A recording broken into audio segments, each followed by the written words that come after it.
제3장. 형제들아, 내가 신령한 자들을 대함과 같이 너희에게 말할 수 없어서 육신에 속한 자, 곧 그리스도 안에서 어린아이들을 대함과 같이 하노라. 내가 너희를 저주로 먹이고 밥으로 아니하였노니 이는 너희가 감당하지 못하였음이거니와 지금도 못하리라. 너희는 아직도 육신에 속한 자로다. 너희 가운데 시기와 분쟁이 있으니 어찌 육신에 속하여 사람을 따라 행함이 아니리요. 어떤 이는 말하되 나는 바울에게라 하고 다른 이는 나는 아볼로에게라 하니 너희가 육의 사람이 아니리요. 그런즉 아볼로는 무엇이며 바울은 무엇이냐? 그들은 주께서 각각 주신 대로 너희로 하여금 믿게 한 사역자들이니라. 나는 심었고 아볼로는 물을 주었으되 오직 하나님께서 자라나게 하셨나니 그런즉 심는 이나 물 주는 이는 아무것도 아니로되 오직 자라게 하시는 이는 하나님뿐이니라.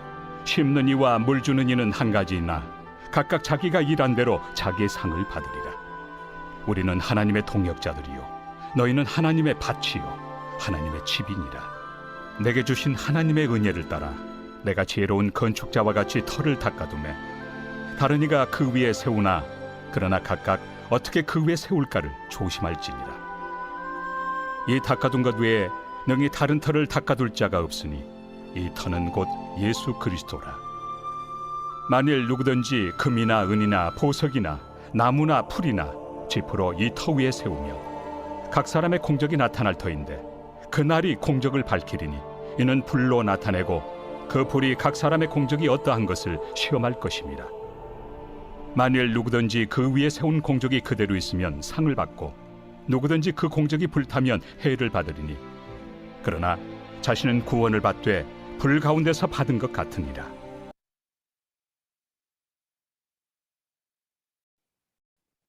오늘 본문 말씀은 사도 바울이 고린도 교회의 영적 상태에 대해서 말씀해 주고 있습니다. 또한 사역자들에 대한 올바른 이해를 제시하여 주고 있습니다.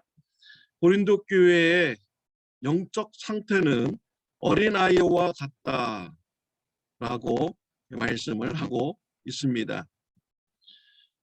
그 이유는 육신에 속한 부분이 더 많은 상태이기 때문입니다. 3절에 보면 너희는 아직도 육신에 속한 자로다. 너희 가운데 시기와 분쟁이 있으니 어찌 육신에 속하여 사람을 따라 행함이 아니리요 라고 하였습니다. 고린도 교회 사람들은 시기, 분쟁을 하는 이러한 사람들이었습니다. 이러한 일은 육신의 일인 것이죠. 육신의 일을 많이 따라서 행하는 자는 영적으로 어린아이와 같은 상태인 것입니다. 영적으로 어린아이 수준인 것이죠. 교회를 얼마나 오래 다녔는가가 중요하지 않습니다. 또 교회에서 어떤 직분을 가지고 사역하느냐가 중요하지 않습니다. 마음속에 시기심, 질투심이 많고 분쟁을 일으키는 자라면 그는 영적으로 어린 아이와 같은 자인 것입니다. 사랑하는 성도 여러분, 여러분의 영적인 상태를 한번 돌아보시기를 바랍니다. 여러분의 마음속에 시기와 질투심이 많습니까? 그렇다면 영적으로 어린아이 수준입니다.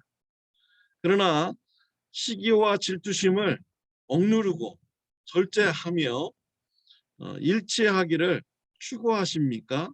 그러면 영적으로 성장한 수준인 것입니다.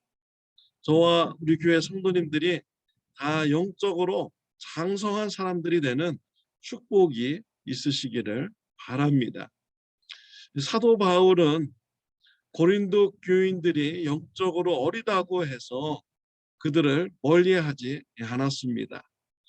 사도 바울은 그들을 어린아이와 같이 대하듯이 이렇게 하면서 목회를 하려고 또 양육을 하려고 노력을 하였던 것이죠. 2절에 보면 내가 너희를 젖으로 먹이고 밥으로 아니하였노니 이는 너희가 감당하지 못하였음이거니와 지금도 못하리라 라고 했습니다.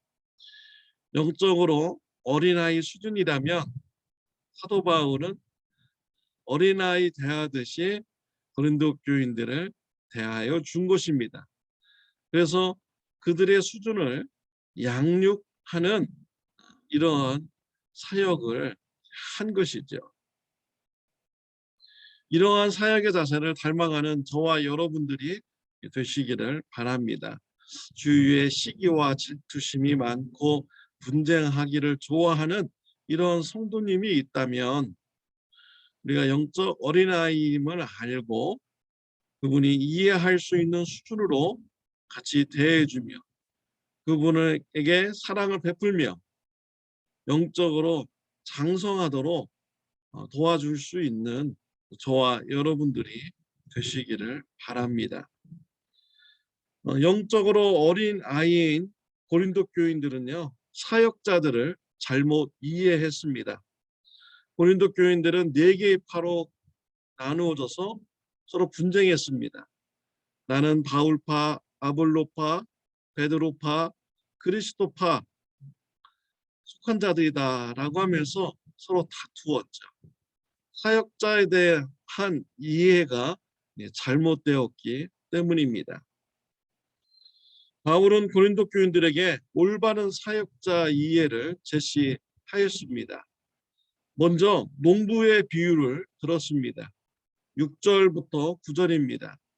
나는 심었고 아볼로는 물을 주었을 때 오직 하나님께서 자라나게 하셨나니 그런즉 심는 이나 물 주는 이는 아무것도 아니로되 오직 자라게 하시는 이는 하나님뿐이니라. 심는 이와 물 주는 이는 한 가지이나 각각 자기가 일한 대로 자기의 상을 받으리라. 우리는 하나님의 동역자들이요 너희는 하나님의 밭이요 하나님의 집이니라 라고 하였습니다.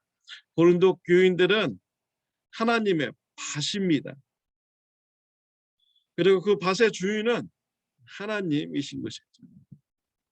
하나님께서 바울을 보내서 고린도 지역에 씨를 뿌리게 한 것입니다. 그리고 또 아볼로를 보내서 물을 주어서 양분을 고린도 교인들이 받도록 한 것입니다. 자라게 하신 분은 하나님이십니다. 고린도 교회의 주인은 하나님이신 것이죠. 하나님께서 고린도 교회에 필요한 사역자를 바울도 보냈고 아볼로도 보낸 것입니다. 이러한 사역자에 대한 이해가 있어야 됩니다. 한 교회에서 사역자가 여러 명으로 바꿔질 수가 있습니다. 하나님께서 때를 따라서 필요한 자를 보낸 것이죠. 바울 같은 사람을 보내서 교회를 개척하게 하고 복음의 씨를 뿌리게 합니다. 또 아볼로와 같은 사역자를 보내어서 양육을 잘 하도록 합니다. 이와 같이 하나님께서는 그 교회에 필요한 사역자를 때를 따라서 보내는 것입니다. 그래서 모두가 다 동등한 것이죠.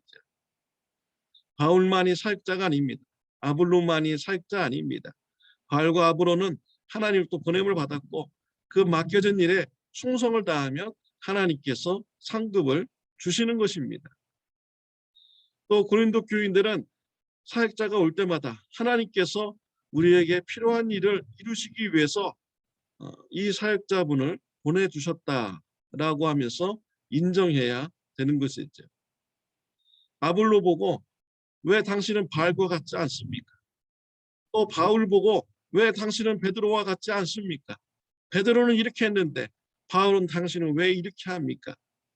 아볼로에게 왜 당신은 바울과 같이 열심히 복음 전하지 않습니까? 왜 맨날 교회에서 양육만 합니까? 이렇게 말하면 사역자에 대해서 잘못 이해한 것입니다. 하나님께서 복음을 전하는 것이 필요하면 바울을 보내시는 거고 양육이 필요하면 아볼로를 보내는 것이죠. 또 우리 주위에 있는 교회와 목사님들을 바라볼 때도 동일하게 바라보아야 되는 것입니다. 하나님의 뜻 가운데 교회가 세워지고 그 교회를 통해서 이루시고자 하는 하나님의 일이 있다, 하나님의 뜻이 있다라고 우리가 바라보아야 되는 것입니다. 모든 교회의 주인은 하나님이십니다. 그래서 우리가 서로 동역자를 인정하고 또 다른 교회를 인정하면서 연합하며 하나 되어서 신앙생활을 할 수 있는 저와 여러분들이 되시기를 바랍니다. 또한 사도 바울은 건축자들의 비유를 통해서 사역자들을 이해시키고자 하였습니다. 10절 말씀에 보면 내게 주신 하나님의 은혜를 따라 내가 지혜로운 건축자와 같이 터를 닦아두매 다른 이가 그 위에 세우나 그러나 각각 어떻게 그 위에 세울까를 조심할지니라 라고 했습니다. 하나님께서는 고린도 지역에 예수 그리스도의 터를 닦도록 사도 바울을 보낸 것입니다. 터를 닦아두면 그 위에 이제 아볼로와 같은 건축자들이 와서 교회를 세워 나가는 것이죠. 그 교회의 터는 반드시 예수 그리스도의 터야 된다라고 말씀을 하고 있습니다. 집을 지어갈 때요, 다 바알과 같은 사람이라면, 터만 닦는 사람이라면 누가 교회를 세워 나갈 수 있겠습니까? 그리고 또 다 아볼로와 같다면 누가 집을 지을 수 있도록 터를 닦겠습니까? 바울과 아볼로가 서로 달라야 됩니다. 그래야 터가 닦이고 건물이 세워지며 좋은 집이 완성이 될 수가 있는 것이죠. 사역자들은 하나님께서 뜻이 있어서 이루시고자 하는 일이 있어서 그때그때마다 다른 재능을 가진 이런 사역자들을 보내주시는 것입니다. 하나님께서 교회에 필요한 일꾼들을 보내주시는 것이죠. 그래서 고린도 교인들은 그때마다 보내주신 목회자, 사역자들을 우리가 그들이 잘 이해하고 협력하여서 고린도 지역에서 복음을 전해야 되는 것입니다. 사도 바울은 건축의 비유를 통해서 개인의 신앙도 지도하고 있습니다. 예수 그리스도 터 위에 신앙의 집을 지어간다는 것이죠. 어떤 사람은 금과 은과 보소로 짓고 어떤 이는 풀이나 집으로 집니다. 그러나 그 신앙이 시험받을 때가 온다라는 것입니다. 그래서 불같은 이런 공력에 그런 시험의 때가 와서요, 그 불이 지나간 후에 능력이 남아있는 자는 하나님으로부터 영원한 상급을 받게 됩니다. 그러나 불같은 시험 중에서 풀이나 집으로 만든 이런 신앙의 집은 다 불로 태워져서 없어지게 되는 것이죠.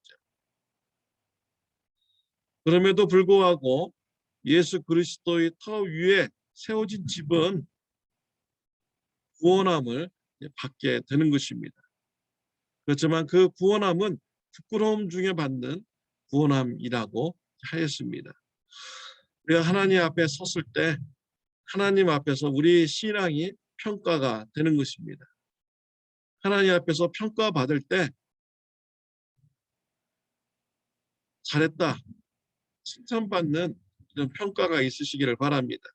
하나님으로부터 상급이 주어져서 영원한 천국에서 영원한 상을 누리는 축복이 저와 여러분들에게 있으시기를 바랍니다. 시기와 질투와 분쟁을 즐기는 자는 하나님 앞에서 섰을 때 그 공력이 인정받지 못하고 부끄러움 가운데 구원받게 되는 것입니다. 영적으로 성장한 자만이 하나님 앞에서 칭찬을 받고 또한 영원한 영광의 상을 받게 되는 것이죠. 하나님께서 때를 따라서 보내주시는 동역자들, 사역자들과 같이 협력하여서 하나님의 복음을 전파하는 일을 잘 감당하며 믿음이 성장해 나가는 축복이 저와 여러분들에게 있으시기를 바랍니다. 기도드리겠습니다. 하나님 아버지, 감사합니다. 하나님께서 우리를 오른 눈동자와 같이 지켜봐 주시고 때를 따라서 동역자들을 보내주시고 사역자들을 보내주셔서 믿음이 성장하도록 인도하여 주시니 감사합니다. 하나님 앞에 섰을 때 부끄러움 없는 신앙인으로 설 수 있도록 은혜 베풀어 주옵소서. 주위에 있는 성도님들, 동역자분, 사역자분들과 서로 인정하면서 하나님의 일을 잘 감당하는 주님의 자녀들 되게 하여 주옵소서. 예수님의 이름으로 기도드렸습니다. 아멘.